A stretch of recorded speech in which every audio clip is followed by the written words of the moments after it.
젖과 꿀이 흐르는 땅, 이런 주제를 가지고 말씀을 드리겠습니다.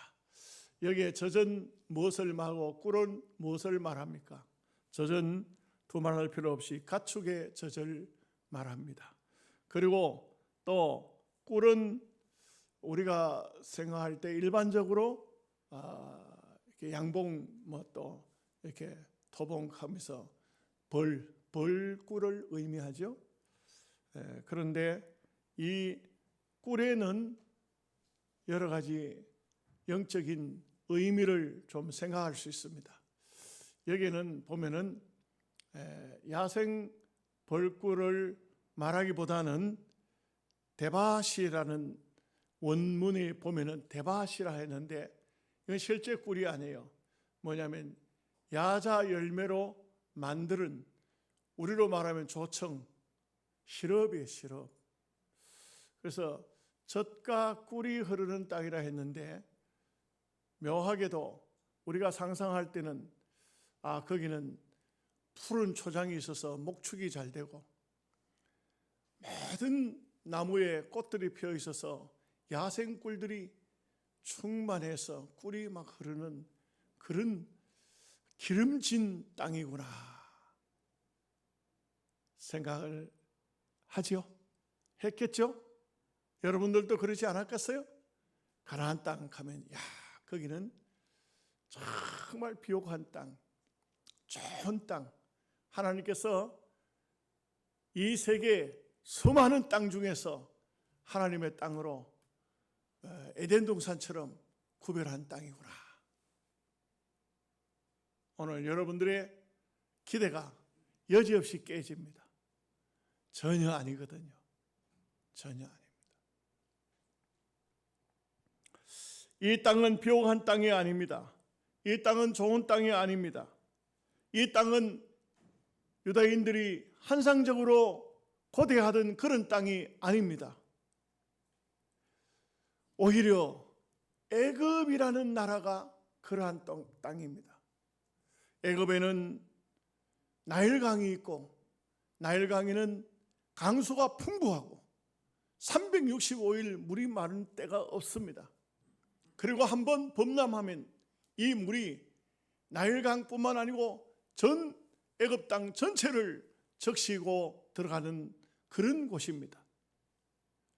이곳에는 수많은 목초지가 있고 수많은 꽃들이 피고 수많은 나무가 있고 애굽 땅은 그야말로 기름진 옥토입니다. 그런데 오히려 가나안 땅은 젖과 꿀이 흐르는 땅이라 했지만 전혀 그렇지 않습니다. 심지어는 여기 오늘 본문 11절 말씀에 보면 너희가 건너가서 차지할 땅은 산과 골짜기가 있어서 하늘에서 내리는 비를 흡수하는 땅이요. 비가 한번 오면은 흙이 비를 다 빨아당겨 본다. 비를 빨아당겨 버리면은 시냇물이 흘러갈 게 없어요. 우리 건천이라도 물이 흘러가지를 않습니다. 땅이 비를 다 먹어버리는데 참 기가 막힌 땅입니다.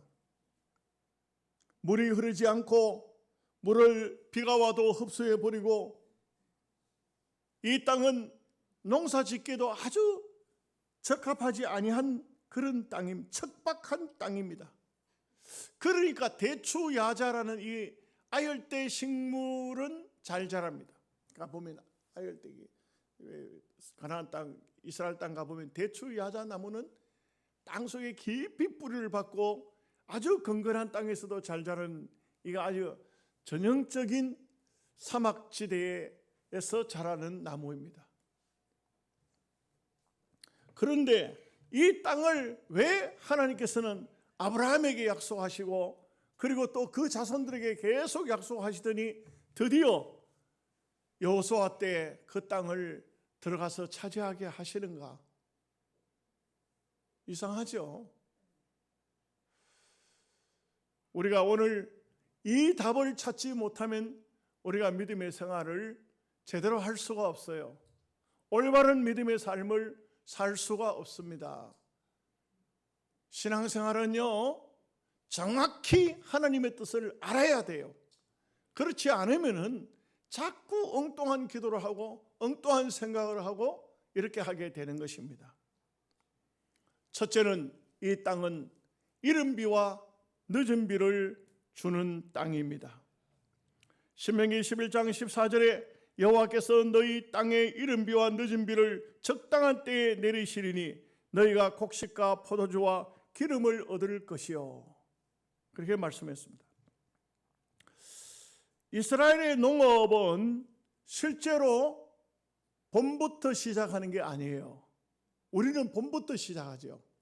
이제 3월 달에 왔지 않습니까?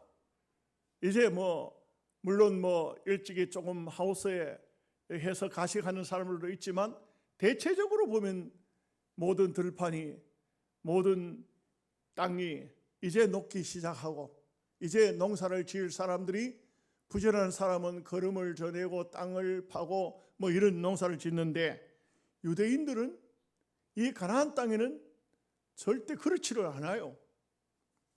가을에부터 농사가 시작됩니다. 희한하죠.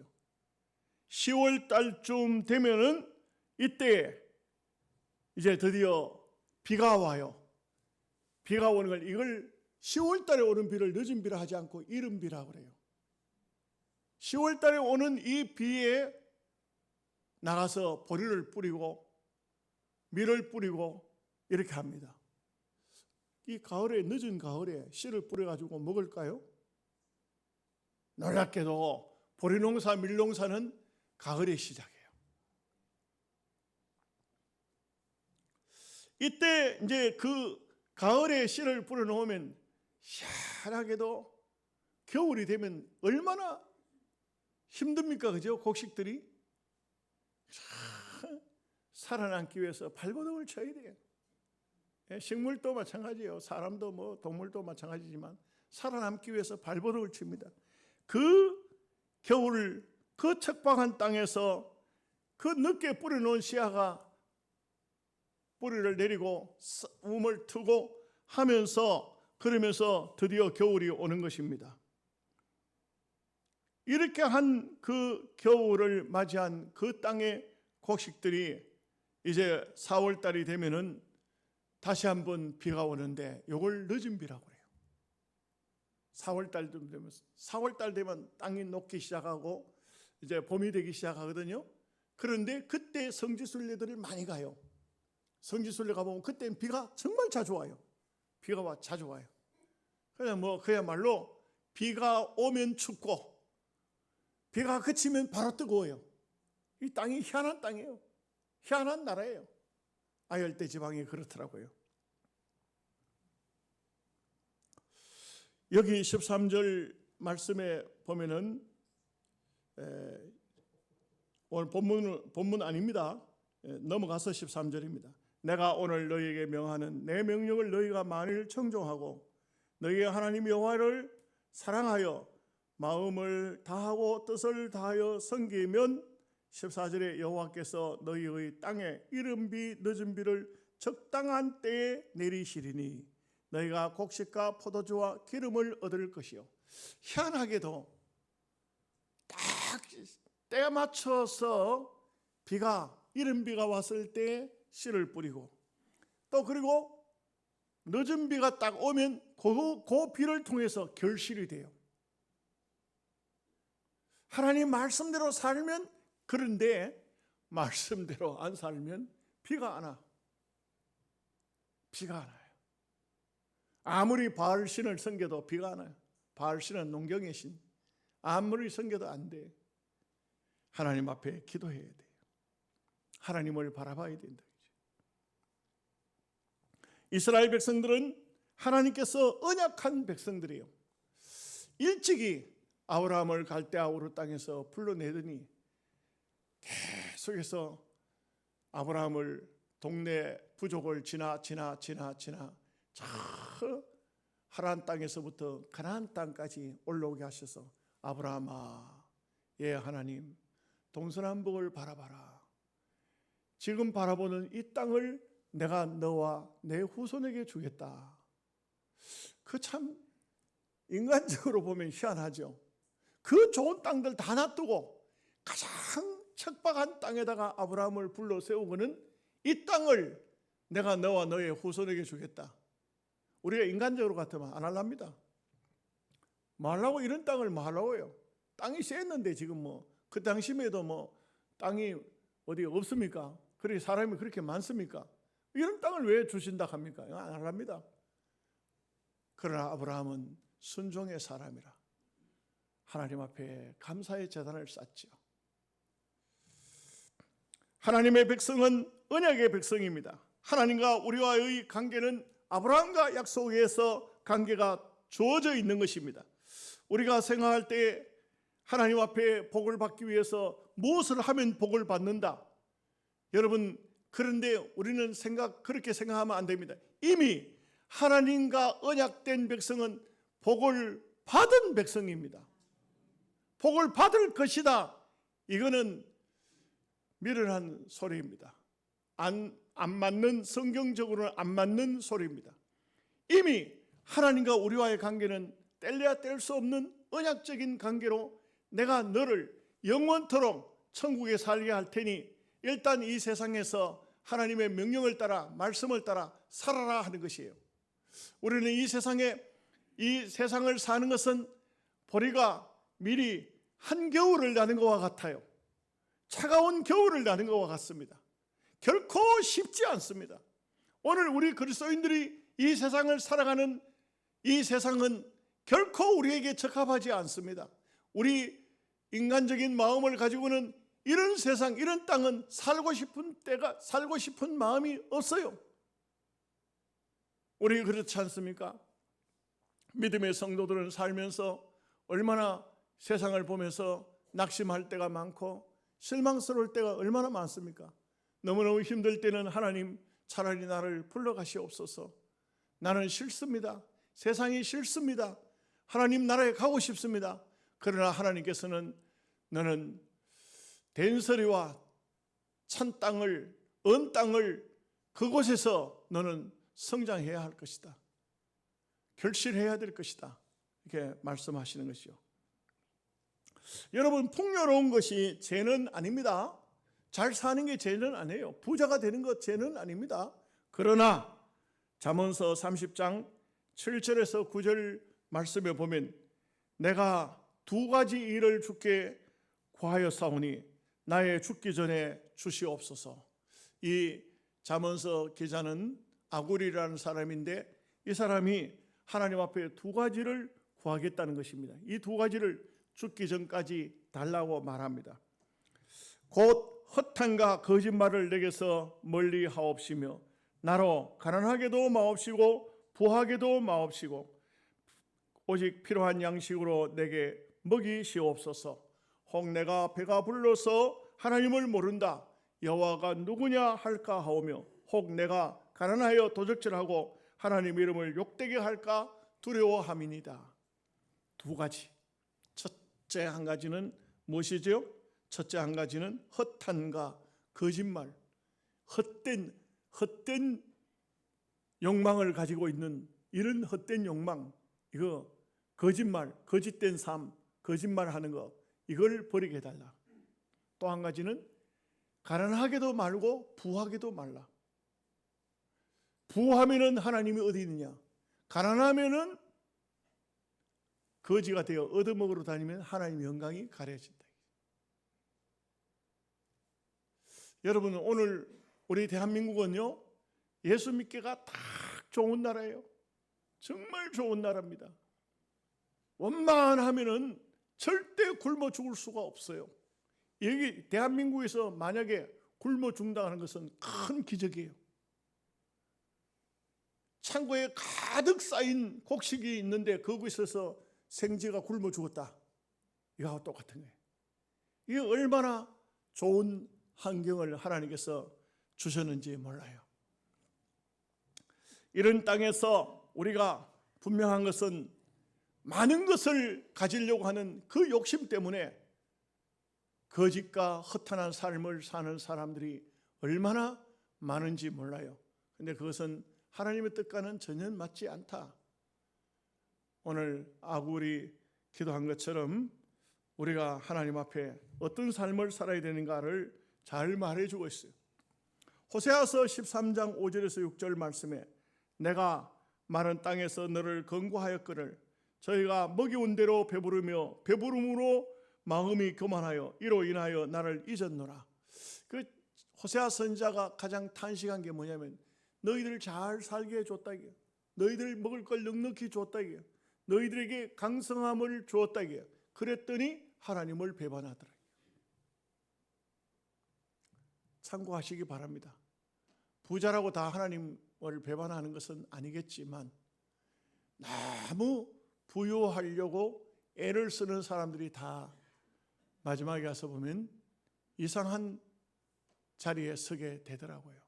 그래서 우리는 하나님께서 이른 비와 늦은 비를 적당한 시기에 적당한 때에 주셔서 우리가 먹고 사는데 아무 지장이 없도록 하나님께서 그렇게 하고 계신다. 하나님은 비를 주시지만 우리가 해야 할 일은 씨를 뿌려야 되죠. 씨를 뿌려야 됩니다. 두 번째로 우리가 생각할 말씀은 이스라엘 백성들에게 하나님이 살게 하시는 땅이 있다. 살게 하시는 땅이 있다. 하나님이 살게 하시는 땅, 이게 있다. 창세기 13장 10절 말씀에 보면은 아브라함과 조카 롯이 그 목자들이 있는데 서로 이 목자들끼리 다툼이 생겼어요. 여러 가지 이유가 있겠죠. 다툼이 생겼어요. 그랬을 때 아브라함이 롯에게 하는 말이 우리 앞에 온 땅이 있지 않느냐. 그 당시에는 누가 그 땅을 네 것이다 내 것이다 어떻게 무슨 이렇게 정해지를 않았어요.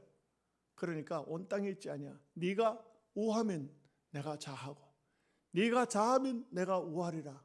그랬더니 이 조카가 아이고 삼촌 그거는 안 되지요. 삼촌이 먼저 정하십시오. 내가 그 다음에 정하겠습니다. 했으면 좋겠지만 이 못된 놈이 지가 먼저 정합니다. 딱 동서남북을 둘러보는데 창세기 13장 10절에 예 롯이 눈을 들어 요단 지역을 바라본즉 소알까지 온 땅에 물이 넉넉하니 여호와께서 소돔과 고모라를 멸하시기 전이었으므로 여호와의 동산 같고 애굽 땅과 같았더라. 롯은 기름진 곳, 목초지가 풍성한 곳, 그리고 훗날에 가서는 멸망될 땅이지만 그곳을 바라보고 갔어요. 세상을 보고 간 것입니다. 그러나 아브라함은 롯과 반대 방향으로 돌아섰더니 하나님께서 처음 부르셨을 창세기 12장의 그 땅이었어요. 하나님의 땅. 이곳으로 아브라함이 가게 되는 것입니다. 그런데 하나님은 묘하죠. 놀라운 것은 우리에게 어떤 땅을 주시든지 어느 곳에 살게 하시든지 하나님이 묘하게도 내가 어쩔 수 없이 영양 땅에 와서 살게 산 것 같은데 하나님이 인도하셨다. 가나안 땅으로 하나님께서는 아브라함을 집어넣습니다. 가나안 땅으로 들어가게 합니다. 그곳은 바로 하나님이 약속한 땅이요 하나님께서 함께하는 땅입니다.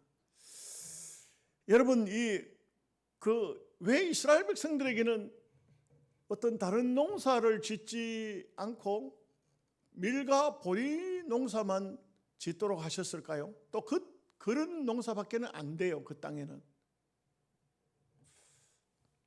이미 말씀을 드린 것처럼 밀과 보리는 가을에 파종하여 겨울 밭을 나면서 참 제대로 성장하지도 못하고 그냥 얼어 죽을 수 있는 고비가 수도 없이 넘기면서 그러면서 살아남은 그 곡식들은 결국은 열매를 맺게 되는 것입니다. 여러분 어떤 식물학자가 보리와 밀을 봄에 파종을 해봤습니다. 왜 이 곡식은 가을에 하냐? 봄에도 하면 되겠지. 그래서 봄에 씨를 뿌렸습니다. 잘 자라는 겁니다. 얼마나 잘 자랐는지 여름쯤 되니까 막 크고 튼실하게 잘 자랐습니다. 그런데 여름이 넘어가고 가을이 돼도 알맹이가 없습니다. 알이 들지를 않습니다. 여러분 희한하죠? 왜 그 곡식은 겨울을 나야만 알곡이 들어갈까요? 의미가 있어요. 여러분, 아직도 여러분들 중에는 겨울을 맞이하지 못한 그런 신자들도 많아. 겨울이 오면 또 교회를 떠날지도 몰라. 올 겨울이 이제 거반 다 지났는데 어떻게 올 겨울은 잘 버티셨어요? 내년 겨울에는 또 올해보다 더 춥다는데 내년 겨울에 또 떠날 분 없어요? 성도의 삶에는 끊임없이 하나님께서 겨울을 보내십니다. 우리의 삶에 겨울이 없으면 정말 좋겠는데 하나님께서는 건강의 겨울을 보내기도 하고 자녀의 겨울을 보내기도 하고 직장의 겨울을 보내기도 하고 겨울이 다가옵니다. 춥고 움츠러들고 그야말로 따뜻한 곳을 찾아서 거기서 좀 살면 좋겠는데 그 삶은 안 돼요. 여러분, 제가 제 얘기를 해서 죄송하지만 저는 몸이 안 좋거나 어떻거나 따뜻한 데 들어 누워가지고 낮이고 밤이고 그런 거는 하지를 못해요. 아무리 추워도 아무리 힘들어도 아무리 어려워도 나가야죠. 모든 것을 극복해야 되죠. 자랑으로만 듣지 마시기 바랍니다. 우리 성도라면 겨울을 맞이할 줄 아는 신앙인이 되어야 되는 거예요. 아무리 힘들고 어려워도 그곳에서 그것을 피하고 따뜻한 장소 아랫목으로 가서 배 깔고 누워있으면 그 사람은 반드시 멀지 않아서 병이 와요. 왜? 가치가 없어. 돼지는 먹고 자고 하다가 반드시 멸망의 시간이 와요. 순이가 시집가는 날은 그날은 끝나는 거예요. 끝나요. 알곡이 되기 위해서는 추위와 싸워야 됩니다. 정말 하나님 앞에 결실하기 위해서는 아무리 어려움이 왔다 할지라도 그 어려움 속에 잠식되어 버리면 안 됩니다. 이겨야 합니다. 이겨내야 됩니다. 그래야만이 반드시 하나님 앞에 아름다운 결실을 맺을 수가 있는 것입니다. 여러분, 젖과 꿀이 흐르는 땅은 이 땅은 바로 오늘 하나님께서 우리에게 허락하신 땅이요. 이 땅에 들어가지 아니하고는 안 되고 이 땅에 살기 위해서는 하나님을 바라보면서 믿음의 삶을 살 수밖에 없습니다. 세 번째는 젖과 꿀이 흐르는 땅은 거룩한 성지요 하나님만 바라보는 땅입니다. 여러분, 가나안 땅에서는 오직 하나님만 봅니다. 땅에는 물이 안 흘러요. 물로 흐르는 땅이 없어요. 물론 요단강 주변에는 요단강에 물이 흐르고 있지만 그 외에는요 거의 물이 없는 땅이에요. 물이 없는 땅. 땅을 파도 샘을 파도 아주 힘들게 파서 먹을 물 정도밖에는 못 얻어요. 굉장히 어려운 지역이에요. 어려운 땅이에요. 이것은 오직 하나님만 바라봐야 돼요. 오직 하늘만 바라봐야 돼요. 하나님 언제 비를 주시겠습니까? 그래서 하나님이 정한 때가 있어요. 이른 비, 늦은 비. 그때가 70% 와요. 70%. 두 번 딱 비가 오는데 1년 강수량의 70%. 나머지 30%는요. 거의 이슬과 작은 비예요. 이슬과 작은 비. 근데 묘하게도 이런 건건한 땅, 이런 건조한 땅이지만 곡식들이 자라는 것은 이슬을 먹고 자라요. 아주 작은 것을 먹어요. 작은 것. 그런데 곡식이 전혀 살아가는 데 지장이 없어요. 잘 성장해요. 여러분, 작은 이슬만 잡숫고도 살 수 있겠어요? 예배 시간이라도 대답을 할 수가 없나요? 작은 이슬, 작은 것, 이걸 먹고도 살아내야 돼요. 우리는 많은 것을 요구하고 많은 것을 먹으려고 하면 안 돼요. 나일강이 있는 장소는 애굽 땅은 어떨까요? 애굽 땅은 엄청난 비가 저 아프리카 지역에서부터 흘러내려오는 것입니다. 이 나일강에는 마른 땅이 없습니다. 그 나라에는 물수로가 되어 있어가지고 발로 수로를 누르기만 하면 물이 들어옵니다. 언제든지 물이 들어옵니다. 무슨 파종을 했든 간에 아주 물이 도랑으로 계속 흐르기 때문에 자기 논에다 자기 밭에다가 물을 대려고 하면 가서 소위 물꼬라 하죠. 우리도 옛날에 보면 시골에 보면 물꼬에 물을 댄다 하잖아요. 물이 흐를 때에 물꼬를 발로 밟으면 거기에 물이 들어가잖아요.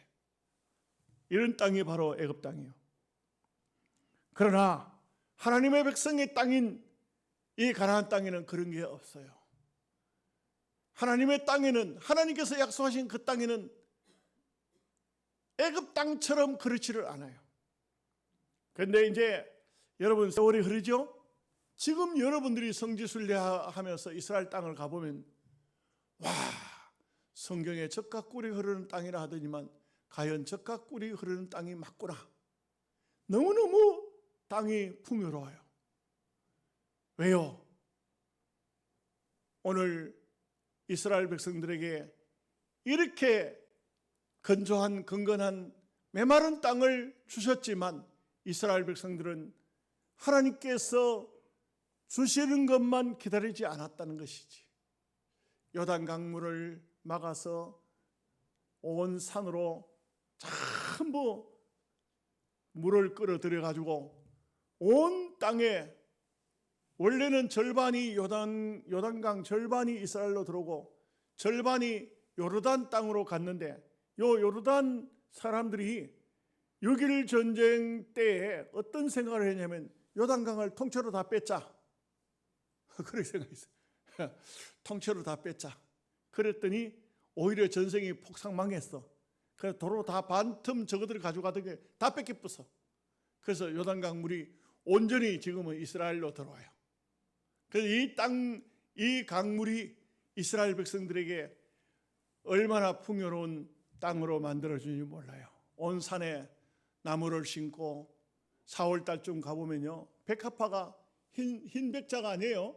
백합화는요 빨간 꽃이에요. 참 갈멜산 같은 데 가보면 와, 깜짝 놀래요. 온 산에 꽃이 확 피었어요. 빨간 꽃이 쫙 피었어요. 저게 무슨 꽃인가? 백합화라 그래요. 그 백합화 꽃이 쫙 피어있고 4월 달쯤 가보면 나무가 심어져 있는데 전부 꽃들이 피었어요. 지금은요 야생꿀이 많아. 성지순례 가니까요, 성지순례 가니까 호텔에 가니까 꿀을 말해요. 이게 잼을 빵을 찍어 먹도록 하지 않고 꿀을 찍어 먹도록 해놨어. 꿀을 찍어 먹도록. 거의 한국 사람들이 많이 온다고 한국 사람들에 맞춰가지고 광야에서 만나가 내렸잖아요. 만나를 만들어 놨어. 근데 이 관광객들이, 우리 목사님들이 갔지만 이게 뭔지도 몰라. 그래가지고 제가 야, 여기 만나가 있다 하니까 그제서야 어디 전부 접시 들고 쫓아와가지고 그 만나를 먹고 꿀을 먹고, 지금은 그곳에 참 꽃이 피는 나라로 만들어 놨죠.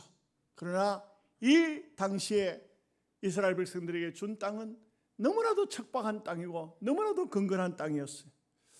그러나 이곳은 하나님을 바라보는 땅이었어요. 하나님께서 애굽처럼 그렇게 살지는 않았지만, 아니하셨겠지만 이스라엘 백성들에게는 딱 적합한 때에 비를 주셔서 이른 비와 늦은 비를 통하여 한 번도 약속을 어기지 아니하시고 믿음으로 살면 하나님께서 다 되게 하시는 거예요. 여러분, 우리는 혹독한 겨울을 나기도 하지만 분명한 것은 말씀대로 사십시오. 믿음으로 사십시오. 때가 되면 결실케 하시고 되게 하시고 힘들고 어렵던 것들도 다 풀리게 하시고 결국은 풍요로운 땅으로 만드시는 것입니다. 여러분, 오늘 우리는 본문의 말씀을 통해서 우리는 누워서 복권 사놓고 기도하는 그런 인생이 아니에요. 우리는요, 말씀을 보고 그 차가운 겨울에도 우물 터야 되고 그 차가운 겨울에도 싸워서 이겨서 승리해야 되는 것이 그리스도인들이에요. 믿음으로 승리하는 여러분들 되시기를 주님의 이름으로 축복합니다. 아멘. 기도하겠습니다. 하나님, 우리 아버지, 은혜와 사랑을 생각할 때에 감사하고 감사합니다. 젖과 꿀이 흐르는 땅에 대한 우리의 편견이나 우리의 잘못된 상식을 깨뜨리고 하나님의 말씀으로 말씀을 상고했습니다. 이 말씀이 오늘 우리 모두에게 깨달음을 주고 하나님의 사람이 어떻게 땅 위에 사는 삶을 살아야 될 것인가